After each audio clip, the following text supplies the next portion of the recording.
Hi hello నమస్తే, నేను మీ రామచందర్ యాదవ్. ఇప్పుడు మన వెహికల్ అయితే బిట్స్ బిల్లాని కాలేజ్కి వచ్చేసింది. ఇప్పుడు మనం టెంట్ హౌస్కి సంబంధించిన సామాన్ తీసుకుని అయితే వచ్చేసినాం. ఇప్పుడు గేట్ దగ్గర ఎంట్రీ చేపిస్తున్నాం. ఇప్పుడు కొద్దిసేపట్లో లోపలికి వెళ్ళిపోతాం. బిట్స్ బిల్ ఇప్పుడు ఎంట్రీ అయిపోయినాం భయ్యా లోపలికి. బిట్స్ బిల్లాని కాలేజ్ చూస్తున్నారు కదా, మొత్తం కాలేజ్ అండ్ ముంగడ పార్కింగ్ మొత్తం వెంచర్ లాగా ఉంది. కాలేజ్ స్టూడెంట్స్ కూర్చున్నారు చూడండి మంచిగా. వావ్, వెదర్ అయితే చాలా బాగుంది. కాలేజ్ సూపర్ ఉంది, చాలా పెద్దగా ఉంది. ఇట్లా ఉంది ఇట్లా ఇట్లా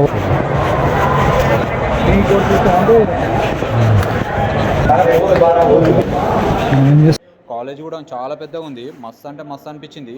ఇక మనకు ఏమైనా తినాలనిపిస్తే మనం బయటికి వెళ్ళే అవసరం లేదు భయ్య. ఆ కాలేజీలోనే స్ట్రీట్ ఫుడ్ ఉంటుంది మొత్తం.